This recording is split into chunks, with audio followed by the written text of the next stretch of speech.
से धारो निर्मल चीत, जीवत में आनंद रहे, अंत चलो जग जीत।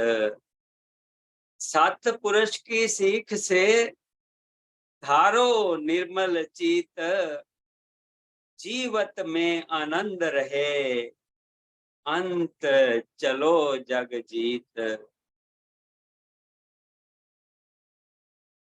एक बार एक संत ने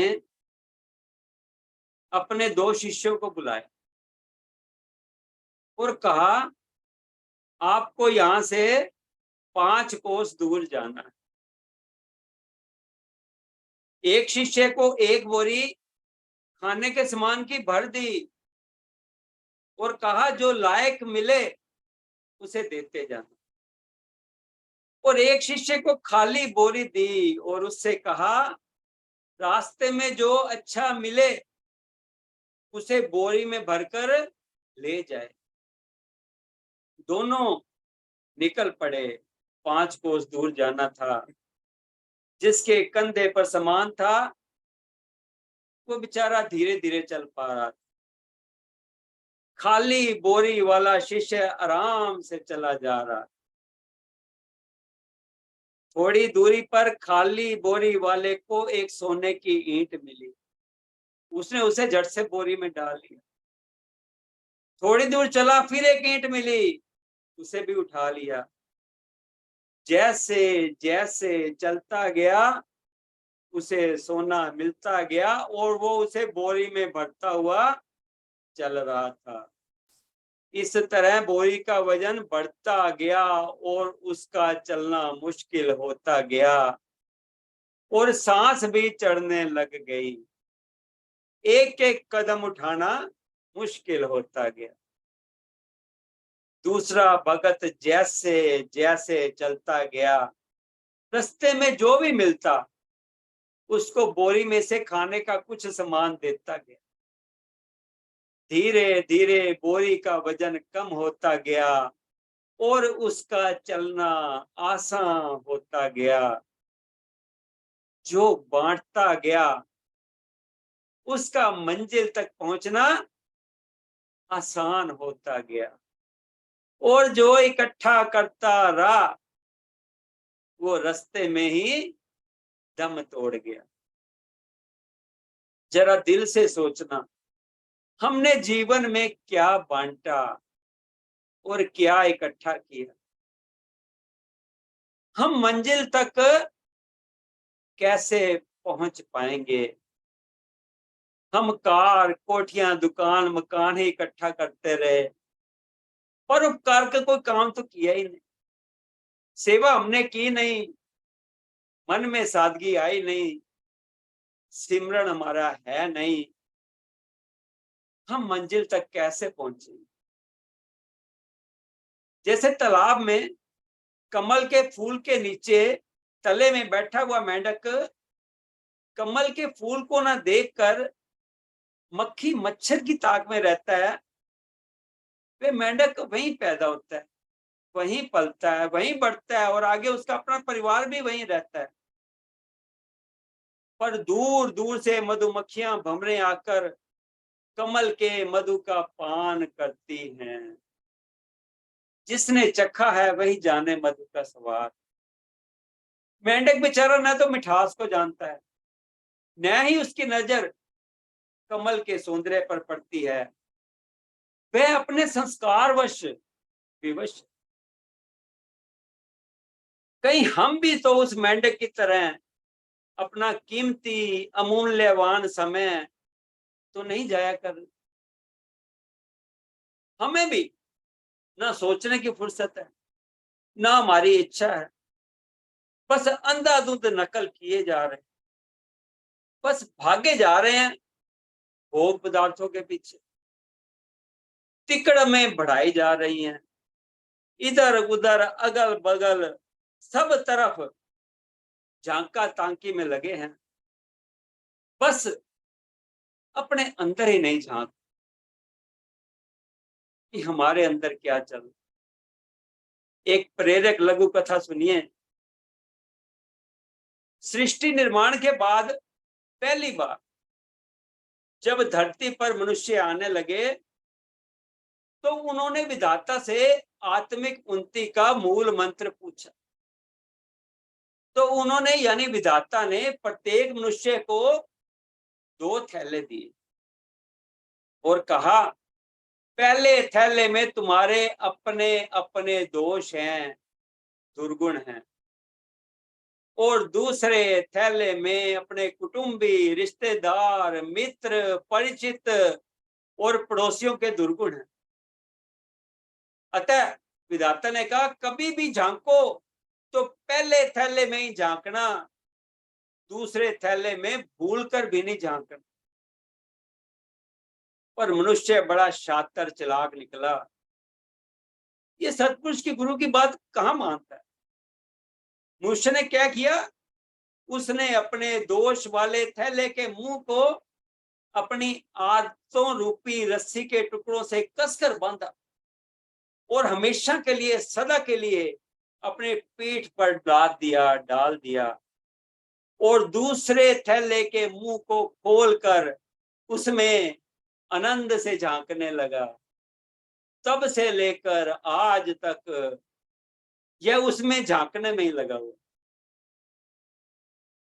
अधिकतर मनुष्यों को, इंसानों को सदैव अपने संपर्क में आने वाले लोगों में दोष ही दिखाई देते हैं। उनकी दृष्टि दोष ग्रही होती है, गुण ग्रही नहीं होती। जहां 4 लोग बैठेंगे, दूसरों की दोष की, उसकी बुराई करें। जैसी अपनी दृष्टि होती है वैसी ही दूसरों में प्रतिबिंबित होती है। वे उनके, सतपुरुष क्या कहते हैं, वे उनके अपने ही दोष होते हैं जो दूसरों में दिखाई देते हैं। ऐसी कहावत भी है कि दृष्टि रेव सृष्टि, अर्थात जैसी दृष्टि होती है वैसी ही सृष्टि होती है। भौरे और मक्खी को एक कमरे में छोड़ दीजिए, भंवरा फूल पर ही बैठेगा और मक्खी गंदगी पर। यह उनकी प्रकृति है, स्वभाव है, उनकी रुचि।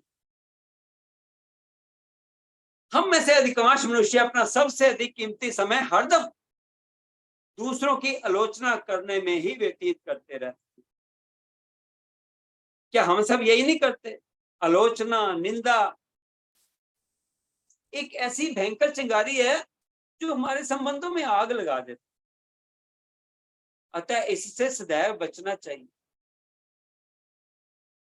चीन के प्रसिद्ध दार्शनिक कन्फ्यूशियस ने लिखा है, अगर तुम्हारी सीढ़ी पर कचरा है, अगर तुम्हारी सीढ़ी पर कचरा है तो पड़ोसी को अपनी सीढ़ी का कचरा साफ करने के लिए मत कहो।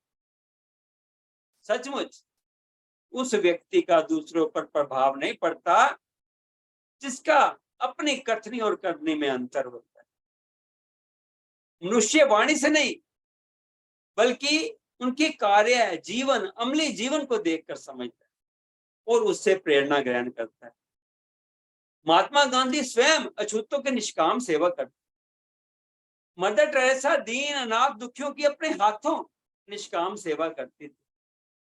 उनके संपर्क में आने वाले हजारों व्यक्ति वैसे ही सेवा करने के लिए संकल्प में लग जाते थे। महात्मा गांधी चलते तो उनके साथ हजारों लाखों लोग चलते थे। परंतु आजकल कोई भी व्यक्ति अपने दोष नहीं देखता, वरन कभी कभी तो दूसरों के अच्छे गुणों का बखान भी वह ईर्ष्यावश दोषों के रूप में ही करता। जब हमें अपने दोष दिखाई ही नहीं देंगे तो उन्हें दूर कर सद्गुणों का विकास करने का कार्य फिर कब होगा? जिसे यही मालूम नहीं कि वह कहां है, उसे मंजिल कैसे दिखाई देगी? दिल्ली के चांदनी चौक में जाते हुए किसी व्यक्ति को रोककर एक ग्रामीण ने पूछा, भाई साहब लाल किला कहाँ है? वो निकला शराबी, झूमते हुए बोला, वो तो बाद में बताऊंगा, पहले यह बता मैं कहाँ हूं। ये स्थिति हमारी है।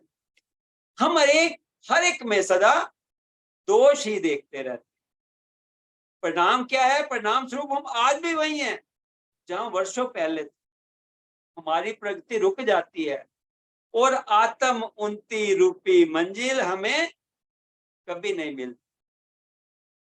प्रत्येक वर्ष जब दिवाली आती है तो मनुष्य घर के सभी कमरों के अलावा स्टोर तक का ताला खोलकर जाले हटाता है, धूल मिट्टी साफ करता है, मकान के कोनों तक का कूड़ा करकट इकट्ठा करके बाहर फेंकता है, दीवारों को रंग रोगन करवाता है, गंभीरता से कपड़ा मारकर सबको साफ करता है, पर्दे चादर बदलता है या धुलवाता है, नए साफ कपड़े पहनता है, हर तरफ स्वच्छता, हर तरफ सफाई। दिवाली से 2 दिन पूर्व ही सारा मकान जगमग करने लगा, चाहे वह किसी रईस का मकान हो या सामान्य व्यक्ति का, चारों ओर सफाई ही सफाई, हर एक व्यक्ति का। परंतु कितने व्यक्ति हैं जो हर साल एक दिन के लिए भी अपने दिल के दोषों को, मन के दोषों को देखते हैं, उन्हें साफ करते हैं या साफ करने का प्रयत्न करते हैं, उंगलियों पर गिनने लायक भी नहीं। यह संसार द्वंद्वमय है, गुण दोषमय है। यह रात है तो दिन है, हानि है तो लाभ है, जीवन है तो मरण है, सुख है तो दुख है, अमृत है तो विष है, दुर्गुण है तो सद्गुण भी है, अच्छे लोग हैं तो बुरे लोग भी हैं। कवि नारायण क्या कहता है? तेरे भावे कुछ करो भलो बुरो संसार, नारायण तू बैठ कर अपनो भवन बुहार। अतः रात दिन दूसरों की निंदा स्तुति चुगली को छोड़कर कुछ क्षण के लिए एकांत में ध्यान से बैठ और अपने मन में झांक कर काम, क्रोध, लोभ, मोह, अहंकार, ईर्ष्या, निंदा आदि दुर्गुणों को ढूंढे और उन्हें दूर करने का प्रयत्न करें। जैसे स्वच्छता में लक्ष्मी का वास है, ऐसे ही निर्मल मन में ही ईश्वर का आगमन होता है। निर्मल मन जन सो मोहि पावा, ओहे कपट छल छिद्र न भावा। रामचरितमानस। अतः अपने मन के दिल के दोषों की सफाई में भी लगे। फारसी का प्रसिद्ध शेर है, दिल का हुजरा साफ कर आना की जाने के लिए, ध्यान गैरों का हटा उसको बैठाने के लिए। कुछ तिगड़मों से, गलत साधनों से, दुर्गुण रहते हुए भी हमारी आभासी भौतिक प्रगति चाहे हो भी जाए, हम दुनिया का धन माल दौलत इकट्ठी कर भी लें, परंतु सत मार्ग, सत कार्य, सत गुणों से ही हमारी यथार्थ उन्नति होगी। यह सत्पुरुषों का प्रमाण है। शांति की, प्रभु के निकटता की अनुभूति इन्हीं से हो। जरा गौर करें, हमारी अधिकतर उम्र आहार, निद्रा, भय, मथुन आदि में लिप्त रहते हुए पशुवत ही निकल गई। बच्चों को लिखाया, पढ़ाया, शादी ब्याह किए, पोते दोते हो गए, धन के पीछे ही और वस्तु के संग्रह तथा भोगों के पीछे ही प्यासे हिरण के समान दौड़ते रहे और तृष्णा आज तक शांत न हुई। अतः अब तो शांत बैठकर आत्म निरीक्षण, आत्म अवलोकन करें, अपने दुर्गुणों को कम करें, कुछ शांति का अनुभव करें। अब तो चेतें, अब जागे, जब जागे तभी सवेरा। जिंदगी का आखिरी पहर आने का, बहुत गई थोड़ी रही, नारायण अब चेत, काल चरैया चुग रही, इस दिन आयु खेत। आत्मिक उन्नति की, आत्म निर्माण की पहली सीढ़ी है अपने दोषों को तटस्थ भाव से देखना, सच्चे मन से अनुभव करना। प्रतिदिन एकाग्रचित होकर दिन एवं रात्रि में किए गए अपने कृत्यों का सूक्ष्म निरीक्षण करना चाहिए और यह देखना चाहिए कि ऐसा कोई काम तो नहीं हो गया जो पशुओं के अनुरूप हो, या आज मुझसे कोई ऐसा कार्य तो नहीं हो गया जिससे मानवता की, इंसानियत को चोट पहुंचती हो, अथवा ऐसा कोई दुर्गुण तो नहीं घर कर रहा जिससे आगे चलकर शास्त्र विरुद्ध कुछ अमर्यादित कृत्य या मानव हत्या हो जाए। आत्म निरीक्षण के इस कार्य में कभी शिथिलता नहीं आनी चाहिए। क्यों? क्योंकि प्रारंभ में दुर्गुण इतने मोहक ढंग से मनुष्य में घुसने लगते हैं, जैसे नशा, व्यभिचार आदि, कि ध्यान देना देकर यदि उन पर विचार न किया गया तो फिर बाद में उनसे बचाव करना मुश्किल हो जाता है। फिर तो इन दुर्गुणों का प्रभाव इतना बढ़ जाता है कि मनुष्य अपने से पृथक उन्हें नहीं कर पाता। सम्मानित, समझदार, पढ़े लिखे, उच्च पद पर आसीन व्यक्ति भी आत्मनिरीक्षण के बिना गिरते देखे गए। कश्मीर नरेश शंकर वर्मा को उनको पिता ने मानवता के, इंसानियत के पथ पर चलाने का बचपन से ही निरंतर प्रयास किया था। उसके फलस्वरूप उनमें तेज, पराक्रम, सदाचार का अपूर्व सम्मिश्रण था। बाल्यकाल से ही उन्हें अनेक कठिनाइयों का सामना करना पड़ा और सभी पर अपने सुदृढ़ व्यक्तित्व के बल पर विजय पाते गए। कुछ समय बीतने के पश्चात उनमें आत्मनिरीक्षण की उपेक्षा हो गई।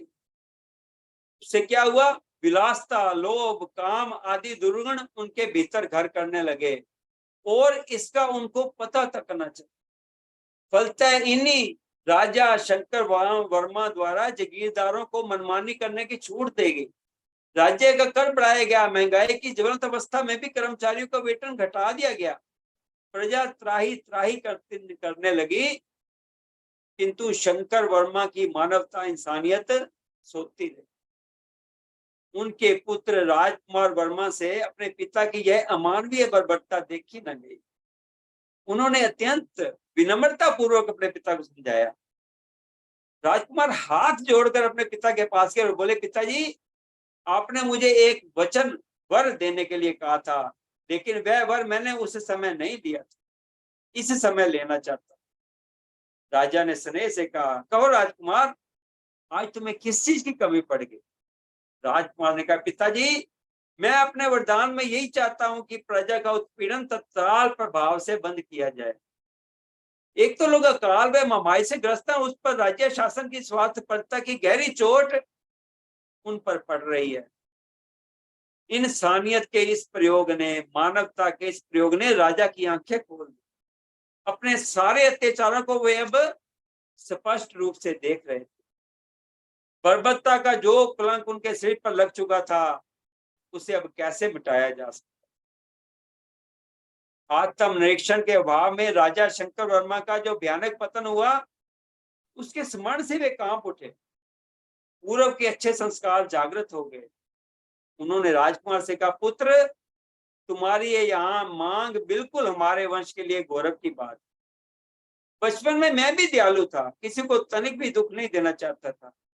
इधर मति विपरीतता के कारण मैं उन्हें भूल ही गया और आत्मनिरीक्षण अपना नहीं कर सका।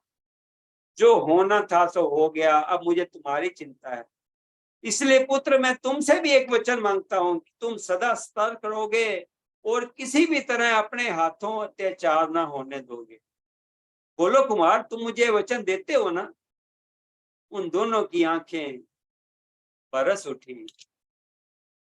आत्मिक उन्नति, आत्म निर्माण की पहली सीढ़ी अपने दोषों को तटस्थ भाव से देखना, सच्चे मन से अनुभव करना। और दूसरी सीढ़ी क्या है? इन दोषों को दूर करने का दृढ़ संकल्प लेकर तुरंत प्रयत्न आरंभ कर देना, जैसे कि राजा शंकर वर्मा ने किया। चिंता, निराशा, काम, क्रोध, ईर्ष्या, अभिमान, असहिष्णुता, जल्दबाजी, असंतोष, चिड़चिड़ापन आदि दोषों के पंजे में आकर हम धीरे धीरे असहाय हो जाते हैं। हमारा जीवन तनावग्रस्त, अशांत और नरक बन जाता है। भागवत में भगत प्रहलाद कहते हैं, जो व्यक्ति अपना सर्वस्व लूटने वाले इन दोष रूप डाकुओं पर पहले विजय नहीं प्राप्त कर लेते और वे समझते हैं कि हमने दसों दिशाओं को जीत लिया है, वे मूर्ख हैं। जिस ज्ञानी को, जितेंद्रिय महात्मा को समस्त प्राणियों के प्रति समता प्राप्त हो जाती है, उसी के ये अज्ञान जनत शत्रु मरते।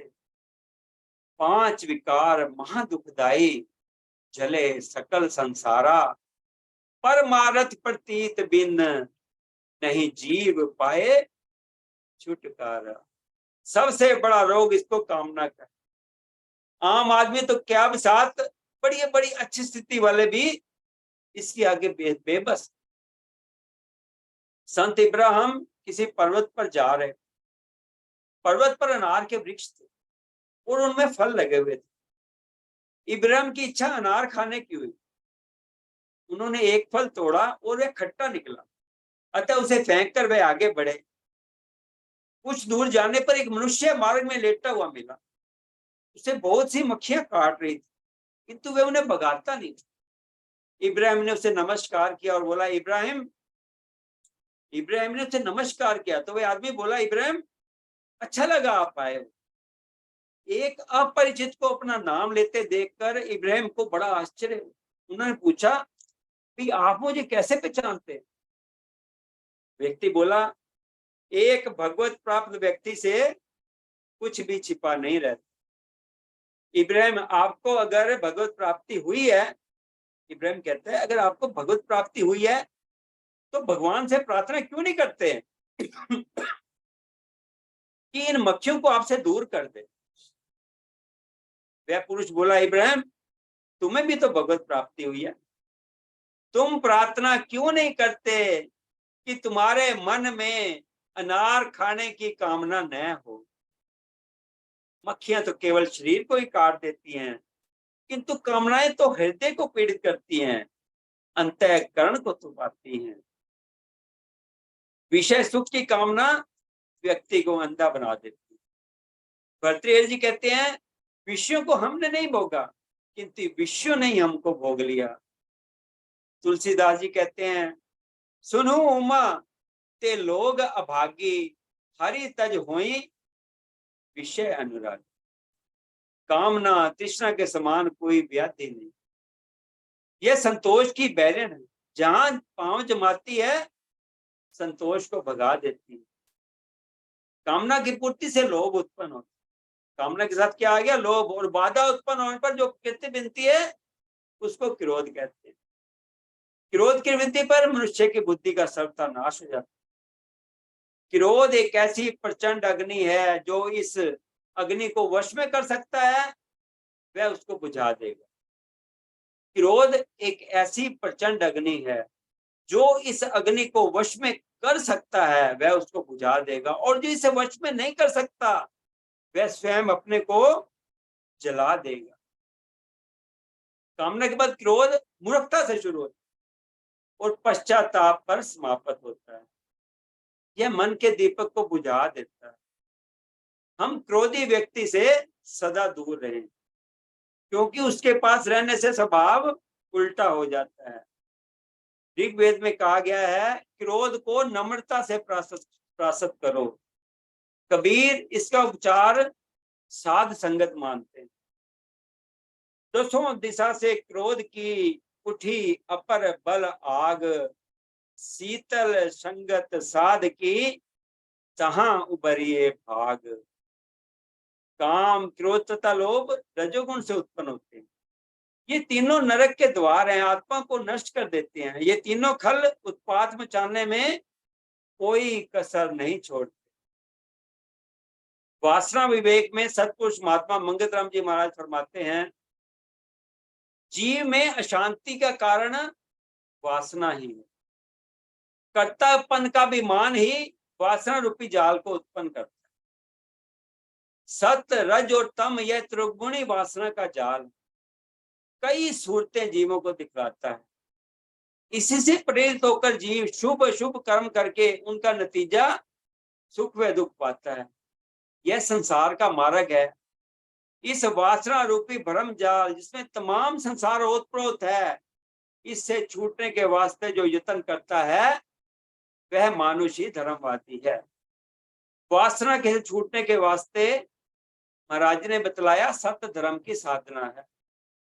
सत्य धर्म की साधना, सत्य धर्म की सार यह है कि जिन साधनों से वासना का अंधकार अंतःकरण से निवृत्त होता है और आत्म निश्चय प्राप्त होता है, इसके उलट जिस मलिन धारणा से वासना अंधकार बढ़ता है और पाप कर्मों में आसक्ति पैदा होती है, वह साधन अधर्म का स्वरूप है।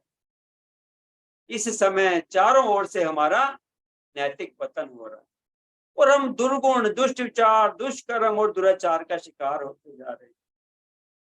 जीवन में दंभ बढ़ रहा है, सच्चाई घट रही है तथा मानसिक, वाचिक और शारीरिक पवित्रता का नाश हो रहा है।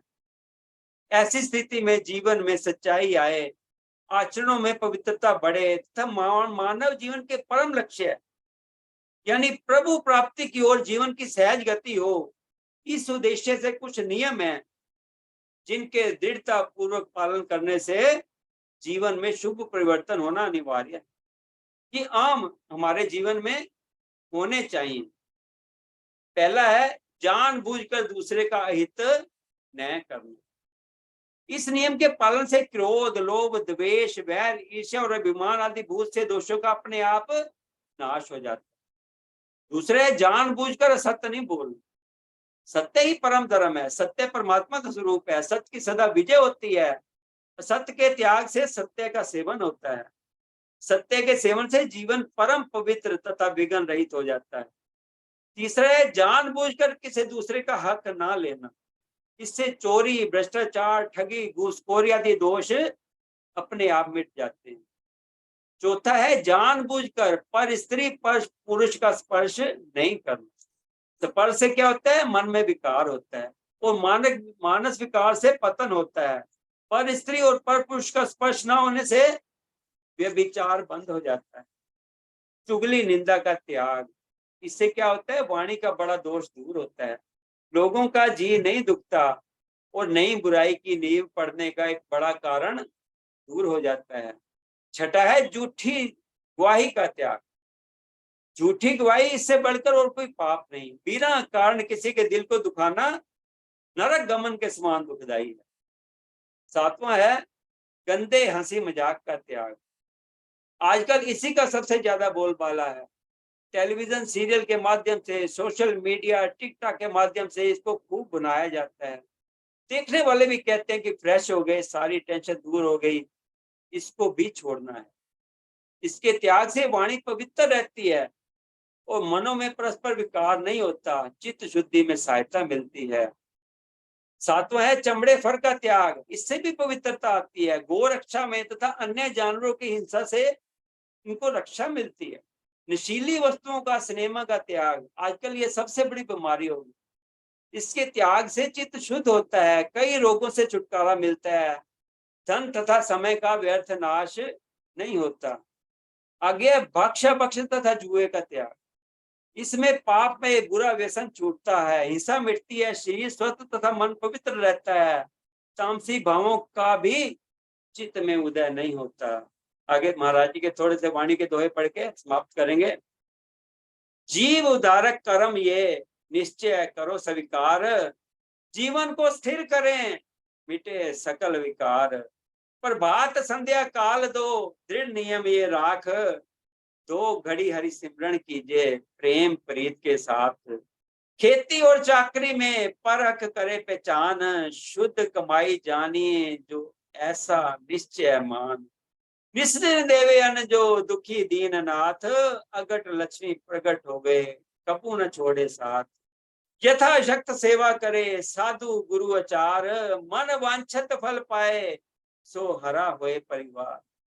पहनावा सादा करे जो होवे देश की चाल, सबसे प्रीति उपजे तन मन होए निहाल।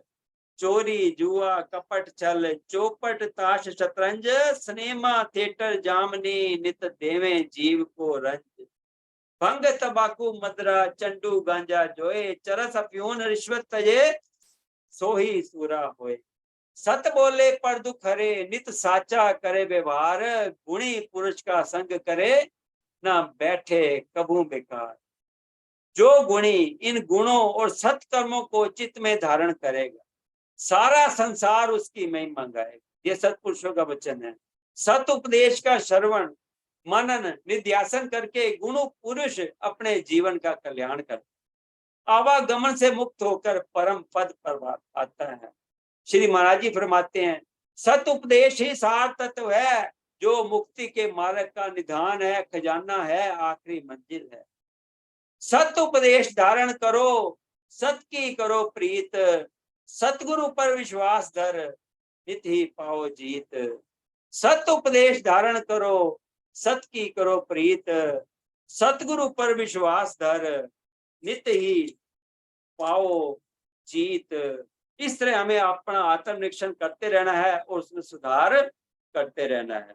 ओम ब्रह्म सत्यम सर्वदा।